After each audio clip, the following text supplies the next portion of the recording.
The first time Karen called the sheriff on me, I was still unpacking boxes. The moving truck had barely cleared the corner when I saw her march across the street like a general inspecting enemy territory. Her crisp white polo had the HOA logo stitched just above the heart, and her clipboard looked like it could issue tickets on its own.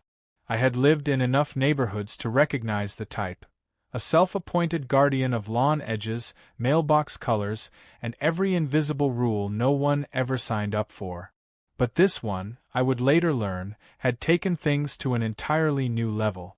I was still holding a wrench, tightening the bolt on my new driveway gate, when she stopped at the edge of my property and began her introduction with a question that wasn't really a question. "You do know fences require HOA approval, right?" she said, eyeing the metal posts like they were radioactive. I smiled, wiped my hands, and said calmly that this side of the road wasn't actually under the HOA's jurisdiction. Her expression twitched like I'd spoken another language. "Of course it is," she said. "This entire street is governed by our association." I shrugged. "You might want to double-check your map." That was all it took to ignite something behind her polite facade.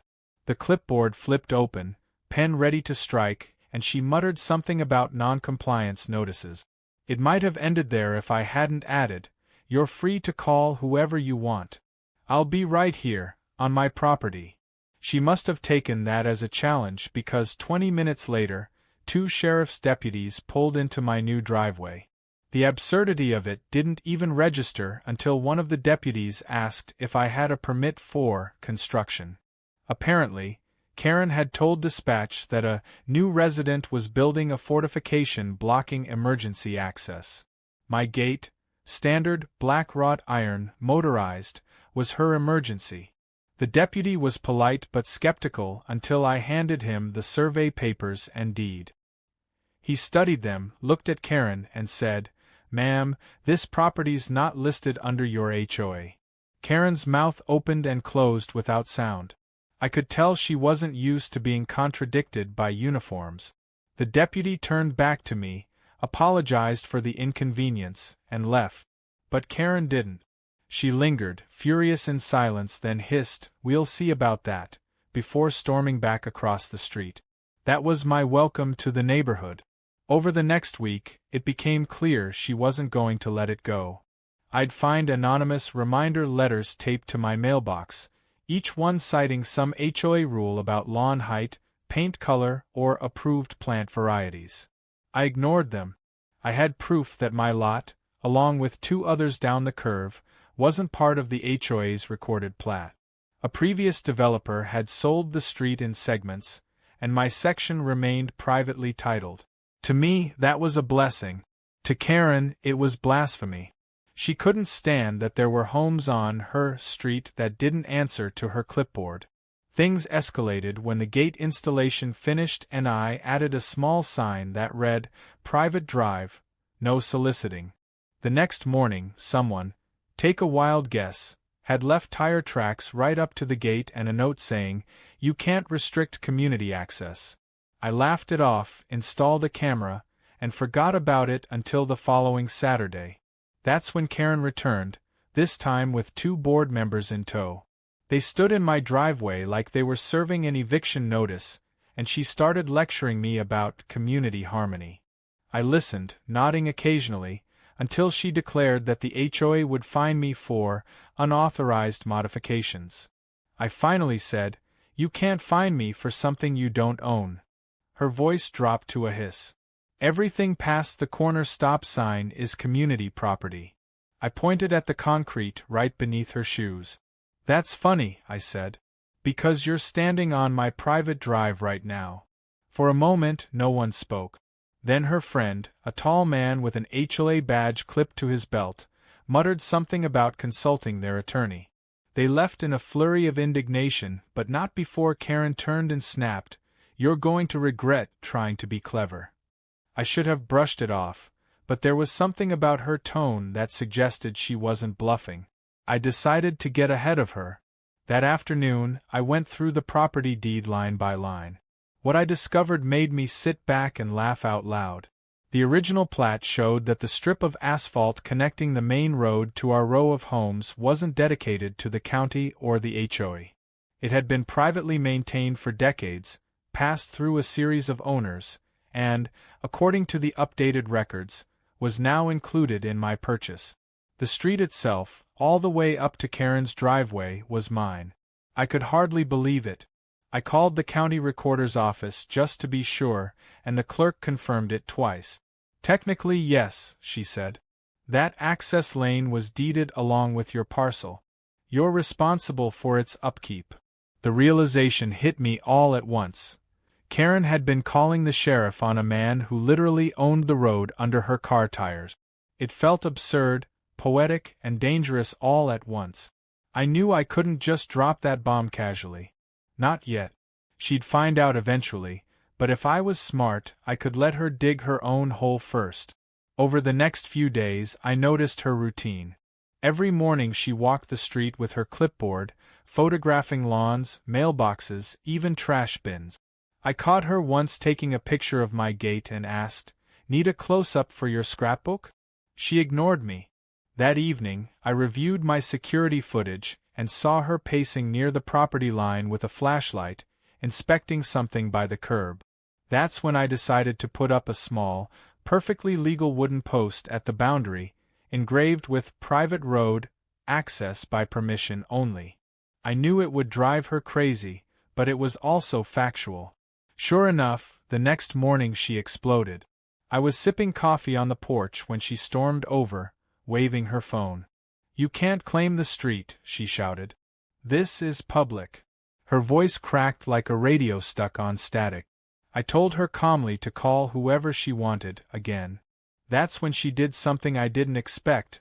She actually called the sheriff, right there on speaker, telling them that I was blocking a public thoroughfare.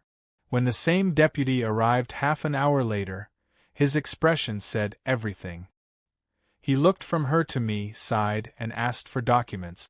I handed him the deed copy again. He read, whistled softly, and said, "Ma'am, unless you have a newer record, it appears he's the legal owner of this section." Karen turned beet red. "That can't be right. We've maintained this road for years." The deputy shrugged. "Maintenance doesn't equal ownership, ma'am." She tried to argue, but he gently told her to leave.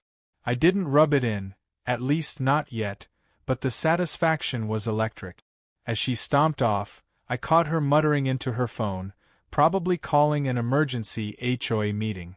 That night, as the sun went down, I stood at the gate looking at the quiet street stretching toward her pristine two-story house. The irony of it all hit me. The woman who had spent her days enforcing rules over everyone else was living on a road she didn't even own. It wasn't revenge, not yet, but it was a secret too good to waste. I decided I'd let her make the next move. Something told me she wasn't done trying to prove control. And when she did, I'd be ready, with paperwork, cameras, and the most unshakable weapon of all, the truth. Karen didn't just stew, she mobilized. By the next morning, she'd called for an emergency HOA meeting, and by evening, every self-important board member had gathered on her driveway like generals planning a siege. I could see them from my porch, pointing, whispering, occasionally glaring in my direction. The way their heads turned together reminded me of a flock of geese deciding which direction to honk in. I didn't interrupt. I had cameras running, coffee brewing, and the legal high ground secured. Still, a part of me wondered what she'd try next. It didn't take long to find out. The following day, I received an official-looking envelope taped to my gate. Inside was a letter on HOA letterhead demanding I remove all obstructions from community access areas, or face fines, liens, and possible legal action. It was almost comical. I knew the letter had no teeth, but the audacity of it still made me shake my head. I decided not to respond directly. Instead, I called the county property office again, this time asking for a formal statement verifying ownership boundaries. The clerk, now familiar with my voice, emailed me a certified map and a note that read, "Confirmed. Road in question is under private deed." That was my silver bullet. But I didn't fire it yet. I wanted her to make the next mistake. And she didn't disappoint. That weekend, I heard engines idling outside.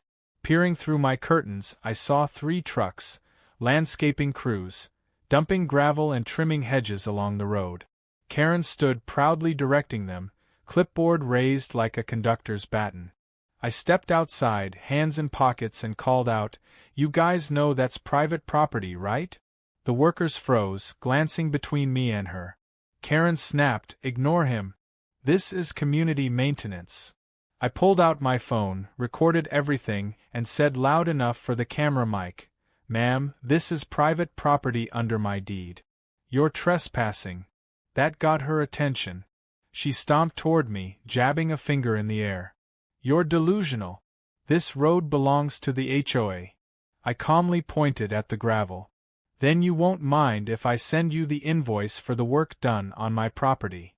Her face went from red to purple. Later that night, I posted a summary of the incident on the neighborhood's community forum. My post was short, factual, and attached with screenshots of the deed map. It read, "For clarity, the access road from the corner lot through 218 to 222 is private property under my ownership. HOA has no jurisdiction. Please direct all inquiries to the county recorder's office." Within an hour, the thread exploded. Some neighbors expressed disbelief, others support, and a few accused me of sowing division. Karen, predictably, chimed in with a long response claiming I was spreading misinformation. The next morning, her comment was gone, probably removed after several members pointed out that my documents were public record. 2 days later, a letter arrived by certified mail. Not from the HOA this time, but from their attorney. The tone was predictably pompous, claiming, "The HOA reserves the right to continued use and maintenance of the street under prescriptive easement." I laughed out loud reading it. Prescriptive easement meant they were trying to argue they'd used the road long enough to claim partial right. It was a desperate, flimsy tactic, but clever in its own way. I forwarded the letter to my attorney friend, Mark, who specialized in property dispute. He called me back that evening chuckling. "Classic HOA overreach," he said. "Don't respond. Let them dig deeper. If they keep asserting authority, we'll send them an invoice for trespassing." Sure enough, the next escalation came fast. I woke up one morning to find a bright orange construction notice staked in front of my gate. "Road repair, temporary access restriction," it read. I almost spat out my coffee. The HOA had apparently scheduled repaving, on my road. Minutes later, heavy machinery rolled in, followed by a smug Karen in a neon vest she clearly bought just for the occasion. I walked right up to her and asked, "Are you sure you want to do this?" She smirked, "Yes, because it's our duty to maintain community infrastructure." I just nodded and said, "Great. Just remember, I'll be billing you for private contractor usage." She looked confused at first, then wary. But she didn't stop them. I stood by as the crew scraped, poured, and flattened new asphalt across the road, all under the HOA's expense. When they were done, I took pictures of every truck, every receipt taped to her clipboard, every sign. That evening, I drafted an invoice addressed to the HOA, itemized and precise, charging for unauthorized use of private property, access and surface rights usage, $9,300. Payable within 30 days. I attached the certified deed and a note. Failure to remit will result in lien filing. I hand-delivered it to her mailbox. The next morning, her husband, who until then had stayed out of it, showed up at my door. He looked embarrassed, hat in hand. "Look, maybe we got off on the wrong foot," he started. "Karen's just very passionate about the neighborhood." I offered him coffee, and we had a surprisingly civil talk. He admitted he didn't even know about the road situation until the invoices started flying. He seemed reasonable, even apologetic, and left promising to talk to her. I actually felt a flicker of sympathy. He looked exhausted. But whatever hope I had for peace vanished that night when I saw bright floodlights aimed directly at my house. Karen had installed 2 massive spotlights across the street, pointed squarely at my front windows. Petty but effective. I wasn't going to retaliate with equal pettiness. Instead, I called the county zoning office. They confirmed her lights violated glare ordinances. The next evening, a county officer stopped by her place. The lights were turned off within the hour. The next day, she retaliated again, this time by blocking my mailbox with her SUV, accidentally. I called the sheriff. The same deputy as before showed up, and when he recognized us, he sighed. "We really doing this again?" he asked.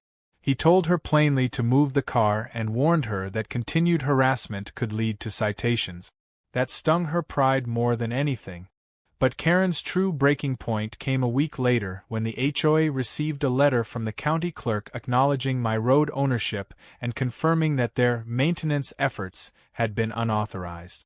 It didn't just embarrass them, it put their liability insurance at risk. Without access rights, they couldn't legally enforce any HOA rules on the street. That meant her power over the 3 rogue houses evaporated overnight. Suddenly, her clipboard held no authority beyond her own driveway. The next morning, she came storming across the street again, this time without pretense. No clipboard, no polite smile, just fury. "You humiliated me," she yelled. "You think you can just take over the neighborhood?" I kept my voice calm. "No, I'm just living on my property. You're the one who brought the law into it." She accused me of ruining community order, of turning neighbors against each other. I told her the truth. They didn't need help. They just needed someone to stand up to you. That might have been too much. She turned and kicked my gate so hard it rattled. The motion sensors lit up the cameras, catching the whole scene. She stormed off, muttering about lawyers. Later that day, I filed a harassment report, not to get her arrested, but to establish a paper trail.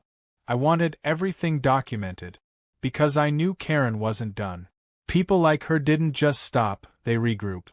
And sure enough, the following week, I noticed something new, an unfamiliar car parked near my property entrance, the same spot each evening. Someone inside taking notes, camera lens glinting. I smiled to myself. She'd hired a private investigator. She was that determined to find something, anything, to justify her crusade. But she didn't realize I was already several moves ahead. I'd requested the official county reassessment for my property, which now included the road frontage she'd been using freely for years. When that notice went out, the HOA would have to acknowledge that their street, and all the mailboxes, landscaping, and signage sitting on it, belonged to me. And that meant, legally, they owed me rent. The thought was deliciously absurd, but true. Karen had called the sheriff on me, but soon she'd have to call her treasurer to pay me for driving to her own house. As I stood at my gate that night, watching her porch light flicker through the trees, I realized we'd crossed the line from neighborly conflict into open warfare. But this wasn't about winning petty arguments anymore. It was about principle, and, admittedly, a touch of poetic justice. The woman who had spent years enforcing rules was about to learn what it felt like to be on the wrong side of one she couldn't bend. And I wasn't going to raise my voice or lose my temper. I would win with patience, paperwork, and the most unstoppable force in suburbia: proper documentation.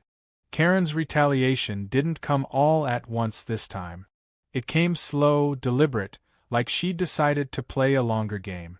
For the first few days after the county's letter went out, the street was eerily quiet. The HOA patrols stopped their daily drives, the warning notes disappeared from mailboxes, and even the Facebook community group went silent. It felt like the calm before a storm. I knew Karen wasn't the type to accept defeat quietly. She was too invested in being the one in charge. And sure enough, 3 days later, a formal envelope arrived addressed not to me, but to the property owner of Private Drive Section A. That phrasing alone told me this was going to be good. Inside was a letter from her attorney stating that the HOA intends to pursue reclamation or reassignment of the access lane for public use, and requests immediate cessation of any signage or access restrictions pending review. It was as close to a threat as they could make without actually crossing into legal bluff territory. I smirked, set the letter on my kitchen counter, and poured myself another cup of coffee. They were still pretending ownership could be argued. It couldn't. Not in any court that believed in property record. Still, I decided not to underestimate her. People like Karen didn't back off when they lost. They doubled down. I spent the next 2 days documenting everything meticulously. Property lines, camera footage, timestamps of every encounter, even dated photographs of every sign and structure.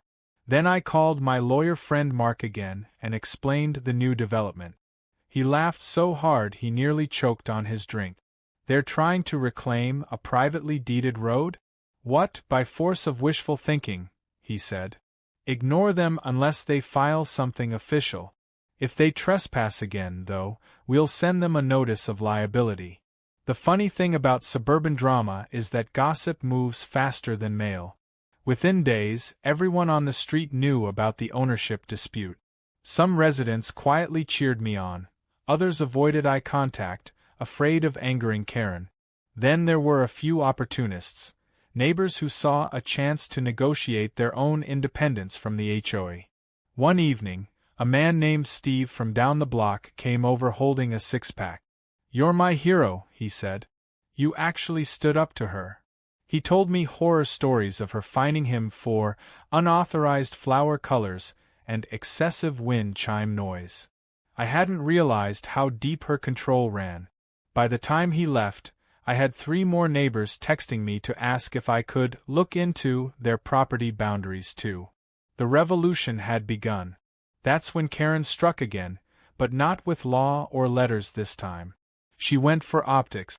I came home one afternoon to find that she'd installed new HOA signs along the entire stretch of road. Big green ones, professional-looking, with the association's name and logo. It was a silent declaration of ownership.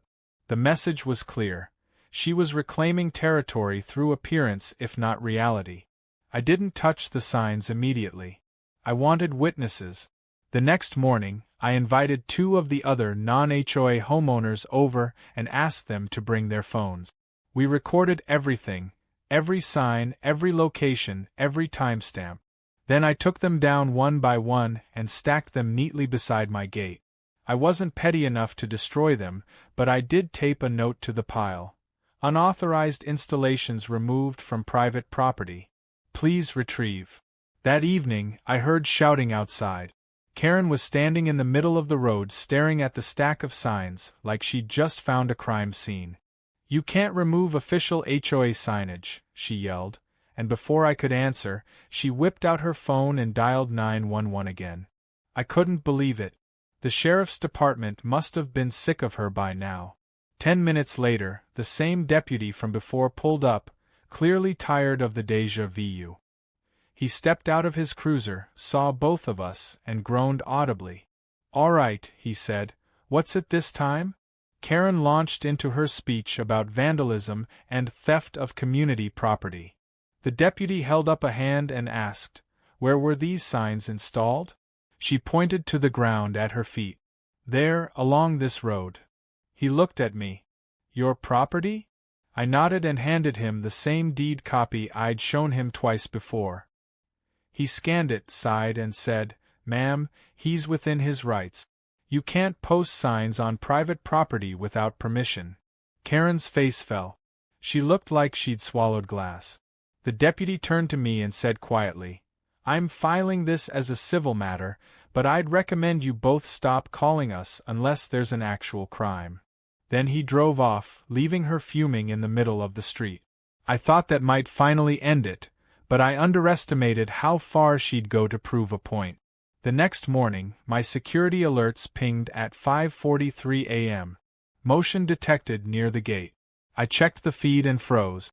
Karen was there with a flashlight, crouching by the pavement, taking measurements. A man I didn't recognize was with her, probably some contractor or surveyor. They were pacing, marking, whispering. I watched silently from my window as they placed little orange flags along the edge of the road. That was her next play. She was commissioning her own survey to dispute mine. Fine, I thought. Two can play that game. I called the county survey office again and arranged for an official inspection the following week. When their team came, I stood beside them as they confirmed, yet again, that the entire stretch remained under my parcel ID. They even pointed out the fresh orange flags and laughed. "Whoever did that doesn't know how to read a plat map," one said. By then, the story had spread far beyond our neighborhood. Someone had posted screenshots of the forum argument on a local community Facebook page titled HOA Horror Stories, and the comments exploded. People shared their own experiences with overreaching boards, and soon, Karen's name was being mentioned with a kind of infamy. I didn't post anything myself, but watching it unfold was strangely satisfying. She had spent years controlling people through fear of fines and embarrassment. Now she was the one being ridiculed online. That weekend, I noticed her car was gone most of the day. When it returned late at night, she didn't even glance in my direction. For a brief moment, I thought maybe she'd finally accepted defeat. But then, on Monday morning, I woke up to the sound of a diesel engine and saw a county truck pulling up. A road inspector climbed out and began walking the lane, clipboard in hand. I stepped outside to ask what was going on. "Complaint about unsafe road conditions," he said. Said it was deteriorating due to lack of HOA maintenance. I almost laughed. She was still trying to get someone, anyone, to challenge my ownership. I handed him the deed and the county letter. He nodded, said, "Well, looks like it's yours to maintain then," and drove off without even filing a report. Later that afternoon, my lawyer Mark called again. He'd been contacted by the HOA's attorney, who apparently wanted to settle the dispute amicably. That phrase usually means, "we give up, but we don't want to admit it." I told Mark to listen politely but make no concessions. If they wanted to use the road, we could negotiate a license agreement, for a price. The next day, Mark sent them a formal offer. Annual usage license for roadway access, $500 per household, renewable yearly. It wasn't about the money, it was about principle. And honestly, I wanted to see Karen's face when she realized she might have to pay rent to drive home. The response came 2 days later in the form of a furious HOA newsletter. It accused an unnamed resident of attempting to exploit the community for personal profit. They called it an outrageous misuse of property law. The best part? They accidentally mailed that letter to me too. I could almost hear Karen typing it in rage. But the more she fought, the more isolated she became. Half the neighborhood was quietly cheering me on now. Steve texted me, "You're winning." Everyone's tired of her. Even her husband stopped waving at me from the driveway, probably caught in the crossfire. Then, in an almost poetic twist, I received a letter from the county a week later informing me that because my property included the roadway, I was entitled to a minor tax reduction under a private maintenance credit.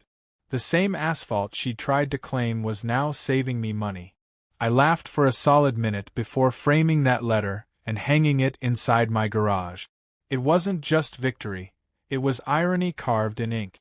But Karen's obsession wasn't done. A few nights later, I caught her again on camera, this time sneaking down the road in a raincoat, planting small stakes in the ground near her driveway. When I went out the next morning, I saw she'd installed a new sign. HOA access point, do not block. It was small, cheap, and entirely meaningless, but it was her last gasp at control. I didn't remove it. I didn't have to. 2 days later, it disappeared on its own, probably taken down by her own husband after realizing how ridiculous it looked. As the weeks passed, the neighborhood slowly adjusted to the new reality. The HOA stopped sending letters to non-member homes. Karen stopped patrolling. But every time I drove down the road, I still felt that spark of satisfaction. She'd called the sheriff on me, tried to fine me, threatened lawsuits, and in the end, she was the one living on my street. I didn't rub it in publicly, But I did decide to host a small barbecue for my immediate neighbors, the ones who'd supported me. We set up tables along the private road, grilled burgers, played music, and laughed late into the night. Karen peeked through her curtains once, glaring, but didn't come out. For the first time since I moved in, the street actually felt peaceful. As the fire pit flickered and the laughter echoed off the drive I now fully owned, I thought about how absurdly simple it had all started: a gate, a clipboard, a power trip. And now, the balance had shifted completely. The sheriff, the lawyers, the maps, all of it had led to this quiet moment of calm. But deep down, I knew Karen's pride wouldn't stay buried forever. People like her didn't fade out, they waited for the next excuse to reclaim their throne. I didn't know what her next move would be, but I had a feeling it was already brewing. It started with a faint rumble late one morning, the kind that makes you glance out the window and think a storm's rolling in. Only it wasn't thunder. It was machinery. When I stepped outside, the sound grew louder, a low growl of engines echoing up the private road. 2 dump trucks and a backhoe were idling near Karen's driveway, orange cones already in place. I walked closer, still holding my coffee mug, trying to make sense of it. The crew wore county maintenance vests, but their trucks were marked with a private contractor logo. That could only mean one thing: Karen had hired them again. She stood there, arms folded, sunglasses on, supervising like a foreman who thought she owned the world. When she noticed me, her lips curled into that too-sweet smile that always meant trouble.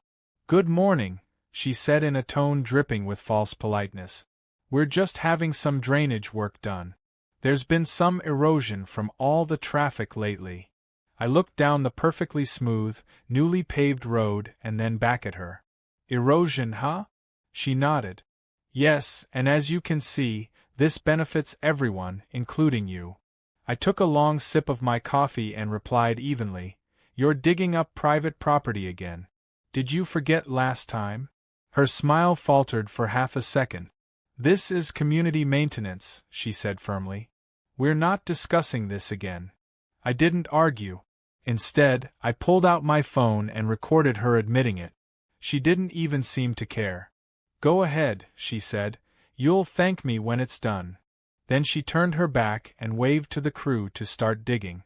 I walked back to my porch, sat down, and watched her orchestrate the chaos. Dirt piled up, the asphalt was torn open, and the peaceful quiet of the street was replaced by grinding metal. It was unbelievable. She had just invited trespassers to rip up a road she didn't own. By noon, I had already sent footage and timestamps to my lawyer Mark. His response was immediate: "Document everything.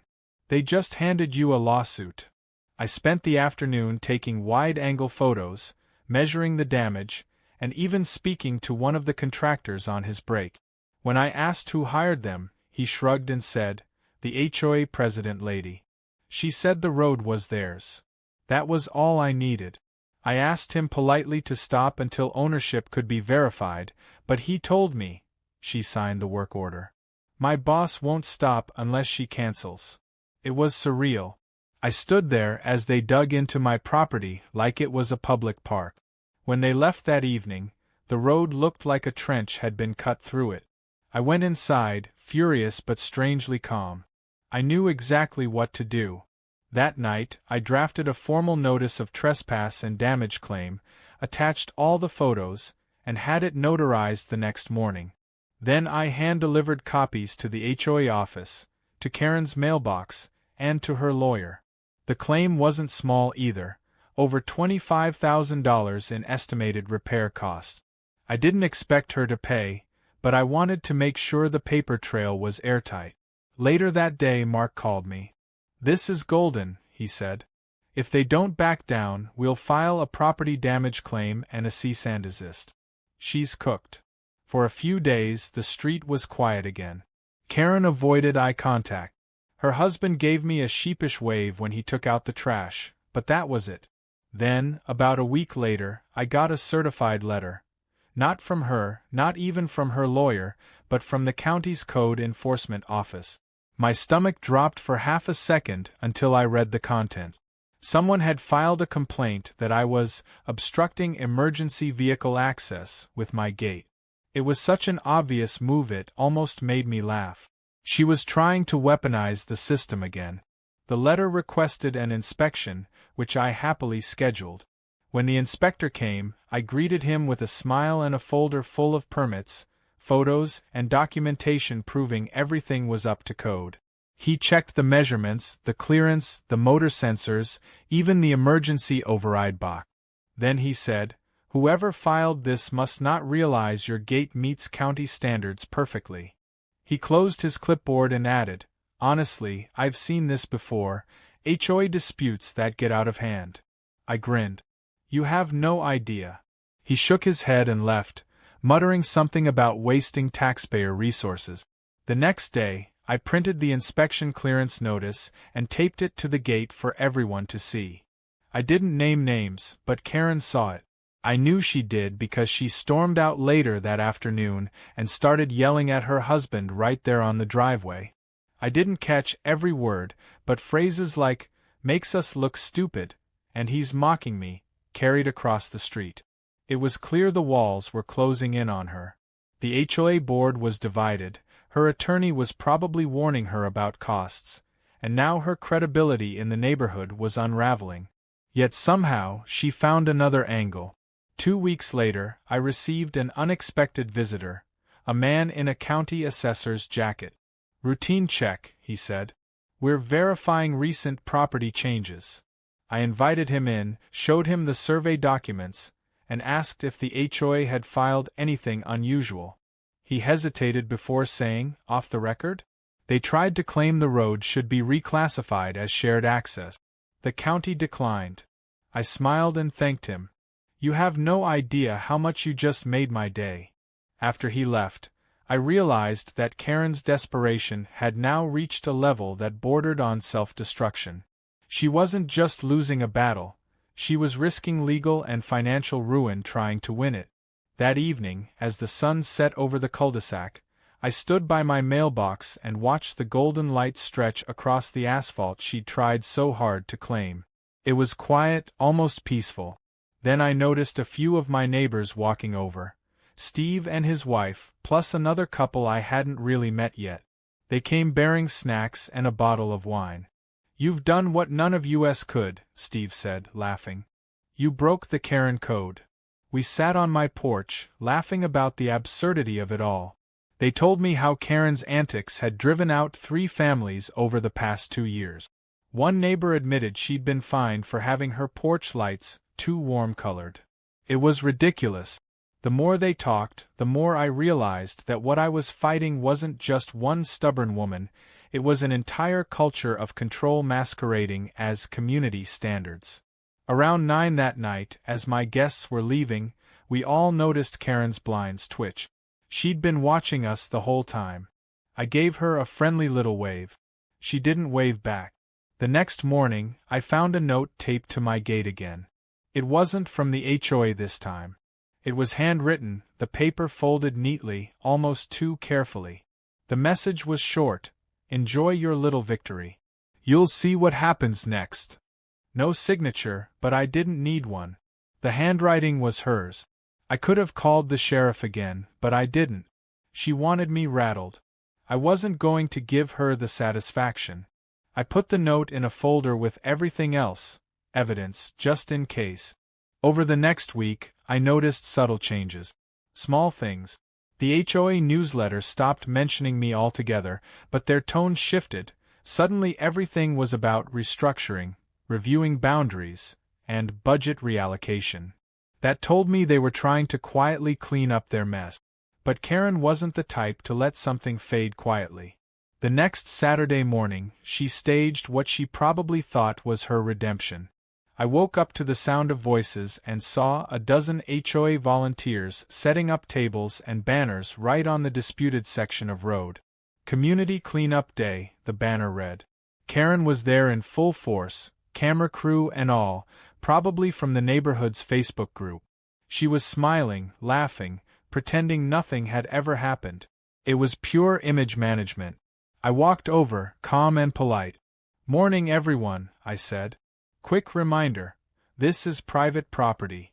You can't hold events here without permission. The smiles vanished. Karen turned, microphone in hand, and tried to keep her composure. We're just picking up trash, she said sweetly. I nodded. Then you won't mind signing this. I handed her a short printed notice stating they acknowledged they were entering private property at their own risk.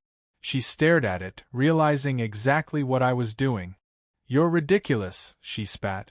I shrugged. Just covering myself legally. You taught me that. Her little event fizzled. People started packing up, embarrassed. The volunteers didn't want to be part of a feud. Within 20 minutes, the tables were gone, the banner folded, and Karen stood alone in the middle of the road, holding her clipboard like a defeated general. She didn't say another word to me that day. By evening, her Facebook post about the successful community cleanup had vanished. But the most satisfying moment came a few days later. I received an email from Mark with a PDF attached. Settlement Notice, HOA Compliance. It stated that the HOA board had agreed to a formal acknowledgement that the access road was private and that they would cease all maintenance, enforcement, and representation related to it. Essentially, they'd given up entirely. Karen's name wasn't on the signature page. She must have refused to sign it. The board probably overruled her to stop the bleeding. I printed that letter, framed it beside the county deed, and hung it next to my front door. Every time I walked past it, I smiled. The same woman who had called the sheriff on me, who had tried to humiliate and fine me, was now legally prohibited from stepping foot on the street she once claimed to control. It wasn't just a win, it was poetic closure. But deep down, I suspected she wasn't quite finished. Pride like hers didn't die quietly. It waited, simmering, looking for one last chance to strike back. And I knew, somehow, that chance would come soon. For nearly 2 months, things stayed oddly calm. Too calm. The HOA emails stopped. The anonymous notes disappeared. Even Karen's obsessive patrols came to an end. Every day I half expected another letter, another contractor, another round of passive-aggressive theatrics, but nothing came. It was like she had vanished into her own silence, licking her wounds. Part of me hoped she had finally accepted defeat. Another part of me knew better. People like Karen didn't accept reality. They reinterpreted it until it fit their ego again. So, I kept my cameras running, kept my documents updated, and kept my patience stocked. Then one morning, just as spring was turning the lawns green again, I heard the sound of heavy tires crunching gravel. When I looked out the window, my jaw dropped. A moving truck was parked in front of Karen's house. For a brief, foolish second, I thought she might be leaving. But then I saw her on the lawn with a man in a blazer, someone new, talking animatedly and gesturing toward my property. A real estate agent. That's when it hit me. She wasn't moving out. She was trying to sell her house. And based on her body language, she was probably pitching a version of the neighborhood where she still had power. I stepped outside, casual as ever, and waved. "Morning," I called. She didn't wave back. The agent did, smiling awkwardly before turning back to her. A few minutes later, they were both walking the street, clipboard in hand, discussing curb appeal. When they got close enough, I heard her say, "Oh, don't worry about the road. It's maintained by the community." The lie was so bold I almost laughed. I waited until they reached the corner before I called out, "You might want to clarify that before the buyer asks for a title search." The agent froze mid-step, turned, and looked at me. "Is that true?" he asked cautiously. Karen's face turned the color of a stop sign. "He's just confused," she said quickly. "He's been difficult about certain boundaries." I smiled pleasantly and said, "Boundaries, yes. Specifically the one between my privately deeded road and her driveway. But don't take my word for it, check with the county." The agent's expression shifted instantly from friendly to professional alarm. "Oh, we'll definitely be doing that," he said, jotting something on his pad. Karen glared daggers at me as they walked back to her porch.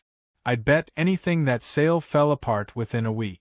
Sure enough, a few days later, I saw the "for sale" sign gone, replaced by a new one, temporarily off market. I almost felt sorry for her. Almost. But sympathy didn't last long, because by the next weekend, the war started again, only this time she'd found a new strategy. I woke up Saturday morning to the sound of hammering. When I looked out, I saw two men building something along her side of the road. At first, I thought it was a fence, but as it took shape, I realized it was a gate, a massive, overbuilt, iron gate right at the entrance of the private road. She was literally trying to block me out of my own property. I stood there in disbelief for a good 10 seconds before grabbing my phone and heading outside. "Morning, gentlemen," I said to the workers. "Who's paying you for this job?" One of them pointed to Karen's house. "The lady up there. She said it's community property, and she's HOA president." I nodded slowly. "You might want to verify that before you pour concrete. Because if you put that on my land, she's the one paying you twice. Once to build it, once to remove it." They looked at each other nervously. A minute later, Karen came marching down the driveway, shouting, "You can't interfere with construction." I kept my voice calm. "Karen, you're building a gate across my property line." Again. She scoffed. "This isn't your property. It's shared access." I held up my phone, which was still recording. "You want to bet on that?" She realized too late what she'd said. I could see the moment she remembered all the paperwork and the settlement letter she'd signed, or rather, the one her HOA had signed without her. But pride wouldn't let her stop. "You're obstructing community improvements," she snapped. "If you keep harassing the workers, I'll call the sheriff again." I grinned. "Perfect. Let's have him settle it once and for all." The same deputy showed up 20 minutes later, by now practically a recurring character in our feud. When he saw the half-finished gate, he sighed. "You two again," he muttered. Karen immediately launched into her performance about community safety and trespassing. He held up a hand. "Ma'am, last time we checked, the road belongs to him." She tried to interrupt, but he kept going. "You start digging holes or pouring concrete here, that's destruction of private property." She sputtered something about legal gray areas, but the deputy wasn't having it. He turned to the workers. "You guys are done here. Pack it up before I have to start writing reports." They didn't need telling twice. Within minutes, the site was abandoned, the rebar half buried, the cement mixer idling down the hill. Karen stood there fuming, watching her latest plan collapse like wet cardboard. But I wasn't done. The next morning, I called a professional surveyor and had them mark the property line again, with bright red flags this time, right where her construction had started. Then I sent her an invoice. Unauthorized obstruction and cleanup fee, $3,200. I didn't expect payment, but I knew it would make her lose sleep.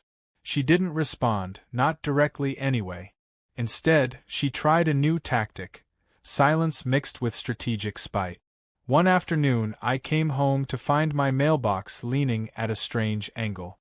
The post had been hit, not hard enough to destroy it, but enough to make it obvious. There were tire marks near the curb, and my cameras caught just enough footage to identify her SUV. I didn't go to the police. I didn't need to. I just printed the screenshot and slipped it into her mailbox with a sticky note that read, "Be careful backing out next time." That seemed to spook her more than any official notice would have. For a few weeks after that, things stayed quiet again. Then came the letter that changed everything. It wasn't from the HOA or from Karen. It was from the county's infrastructure division. The letter stated that the HOA had petitioned for the county to take over maintenance of the disputed road as a public access lane. I stared at it for a full minute before laughing so hard I nearly dropped it. She had gone full nuclear, trying to transfer ownership of my private property to the government just to spite me. It was the kind of move that made no legal sense but perfect emotional sense for someone like her. I called Mark immediately, and after reading the letter, he said, "She just walked into a buzzsaw. Counties don't take over private roads, They demand the owner upgrade them first to public standard. You're about to watch her argument implode. Sure enough, 2 weeks later, there was a county meeting about the proposal. I went, of course, and so did she. The boardroom was small but full of curious residents. Karen wore a red blazer and had a binder thick enough to choke a horse. She stood up and gave this long, self-righteous speech about community cohesion and the importance of fair access. When it was my turn, I stood up, handed the board copies of my deed, county correspondence, and the previous settlement. Then I simply said, "This road has been privately owned for 37 years. Maintenance is up to me. The HOA has no jurisdiction. Any attempt to transfer ownership would constitute seizure of private land." The room went silent. The board chair looked at me, then at her, then sighed. "Mrs. Langley," he said, "I'm afraid this matter is settled by record. We can't take over a road we don't own." The color drained from her face.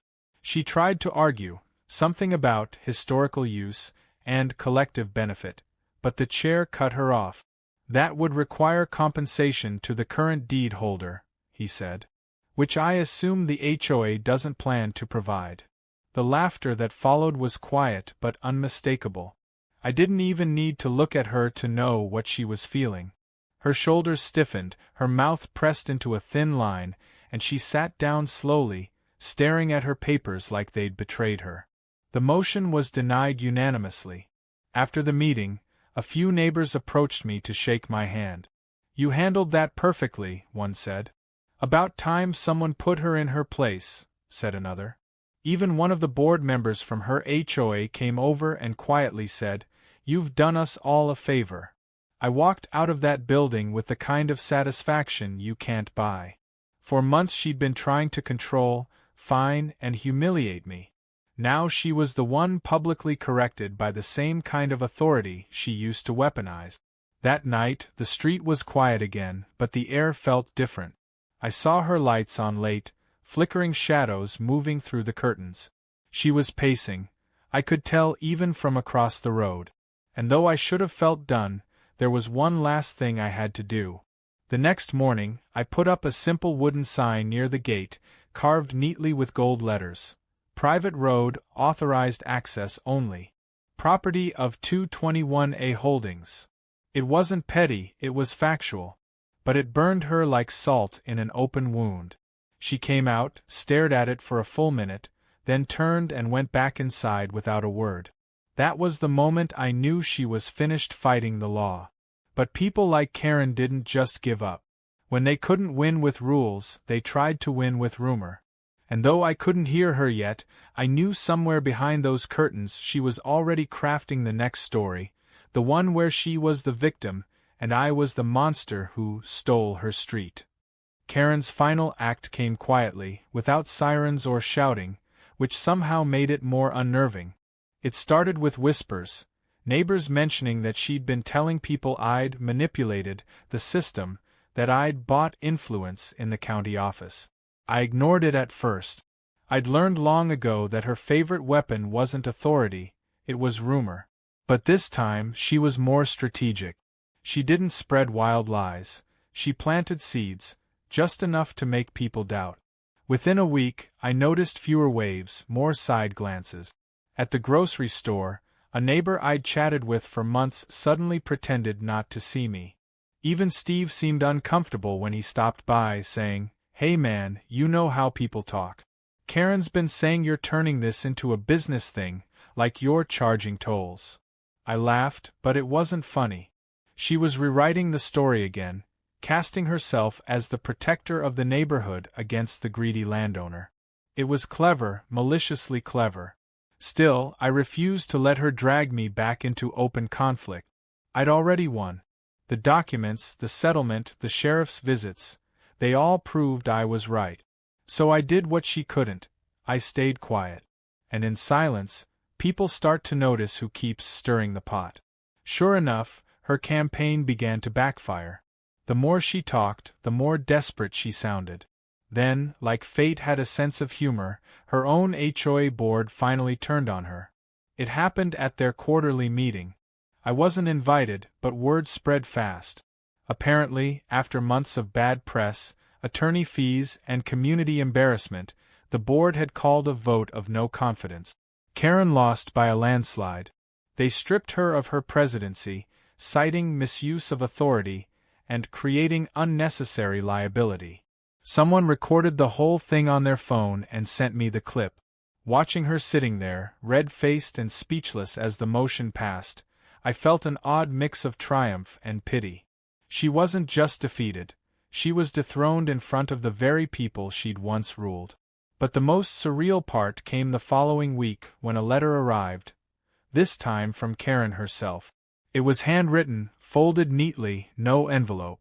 It simply read, "You may have won the battle, but you'll never belong here." That line stuck with me longer than I wanted to admit. Because underneath all her arrogance, there was a truth she couldn't hide. This had never been about a road or a rule. It was about control. She needed the world to fit her order, to bend to her idea of perfection. And people like me, independent, unwilling to play along, were threats to that fragile illusion. I folded the note, put it in the same folder as all her old warnings and citations, and filed it away. That was the end of it, or so I thought. 3 weeks passed before the next surprise. One afternoon, I got a knock on my door. When I opened it, a man in a navy polo with a clipboard stood there. "Good afternoon, sir," he said. "I'm from County Utilities. We've received notice about stormwater issues along your access lane." I blinked. "What kind of issues?" He hesitated. "Complaint says runoff from your property is damaging adjacent landscaping." I couldn't help but grin. "Let me guess. House number 220? He nodded sheepishly. "That's the one."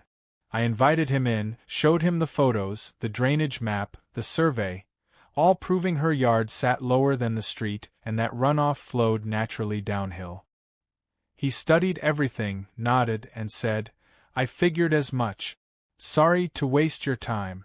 Before leaving, he added, "Off the record, we've had a few persistent complainants from that address." I just laughed. Karen was still at it, firing her last few rounds at a wall of evidence that wouldn't budge. But fate had other plans for her. A week later, a freak summer storm rolled through. Heavy rain, thunder, sheets of wind. The kind that floods gutters and drowns flowerbed. I woke to the sound of rushing water and stepped outside to see half the street submerged under 2 inches of runoff, except, of course, my section. My drainage trenches worked perfectly. Karen's yard, on the other hand, looked like a pond. The water pooled right up to her driveway, turning her manicured front lawn into a muddy swamp. I didn't gloat, but I did record the footage for my own records, just in case she tried to blame me again. Sure enough, by the next morning, she did. I found another letter on my gate. "Your poor road design caused flooding on my property. Expect legal action." This time, I didn't even bother responding. I forwarded everything, videos, maps, rainfall data, to Mark.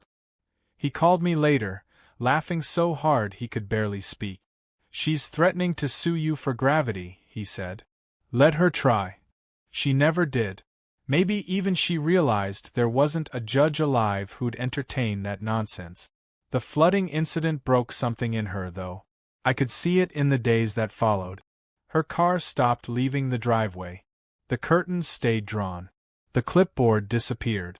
The woman who once patrolled the neighborhood like a warden was now just quiet. Life on the street began to settle into something that almost felt normal. The new HOA president, a mild-mannered guy named Leon, sent out a newsletter announcing a renewed commitment to community respect. Translation: no more Karen drama. The tension lifted. Neighbors started talking again. Kids rode bikes up and down the road. One even stopped at my gate and asked if he could help feed my dog treats through the fence. I said yes. For the first time since moving in, it felt like a neighborhood, not a battleground. Then one evening, I saw Karen standing at the edge of her driveway, just staring down the road. Her posture wasn't angry anymore. It was tired. She caught my eye across the distance. For a long moment, we just looked at each other. No words, no gestures, just mutual exhaustion. I thought maybe she'd come over, maybe even apologize, but she didn't. She turned, went back inside, and that was the last time I ever saw her. 2 months later, her house went up for sale again. This time, she didn't handle it herself. A different agent took over, and within weeks, it sold. On moving day, I stood on my porch as the trucks loaded up. She didn't look my way. She didn't need to. There was nothing left to say. The sheriff never came again, no more complaints, no more letters. Just the quiet hum of engines and the final thud of her front door closing for the last time. When the trucks drove off, I walked down to the end of the road, stood under the sign that read, Private Property, 221A Holdings, and realized the battle that had consumed a year of my life was finally over. But there was one final twist, one that still makes me smile. A month after she left, I received a letter from the title company of her buyer. It was a routine notification confirming adjacent ownership for boundary insurance. But attached to it was a small note from the closing agent that read, FYI, seller disclosed the private road issue up front. Buyer acknowledged and approved. Congrats on your property, you're quite famous around here. That made me laugh out loud. Even in leaving, Karen couldn't erase the story. Her greatest humiliation had become local legend. Sometimes, on quiet evenings, I still sit on my porch with a drink and think about that first day. The day she marched over, clipboard in hand, declaring authority she didn't have. It all spiraled from that moment. The sheriff visits, the lawsuits, the gates, the signs. But beneath the absurdity, there was something deeply human about it. Karen wasn't evil. She was afraid. Afraid of losing control, afraid of change, afraid that the world around her could exist without her permission. And when someone like that meets a person who doesn't bow, they break. Now, when new neighbors move in, they sometimes ask about the sign at the end of the lane, the one that says Private Road. I tell them the story in pieces, never with bitterness, always with a smile. Let's just say, I tell them, the HOA once tried to own what wasn't theirs. They laugh, shake their heads, and I see that spark of curiosity, the same one that's carried this story far beyond our little street. Because it's not just a tale about property lines, it's about pride, persistence, and the strange way justice sometimes finds its own rhythm. Every so often, I drive the full length of that road at sunset. The asphalt shines gold, the air smells like pine and fresh-cut grass, and the only sound is the quiet hum of tires on pavement. I glance toward Karen's old house. It's different now. The new owners painted it pale blue, replaced her perfect hedges with wildflowers. It looks happy. The street that once echoed with conflict finally feels alive. And as I reach my gate and watch it swing open, I think about that first day when she called the sheriff, convinced she could bend the law with authority alone. She was wrong, of course. The law doesn't bend for pride, and neither does truth. I didn't just win because I had the papers. I won because I refused to be intimidated.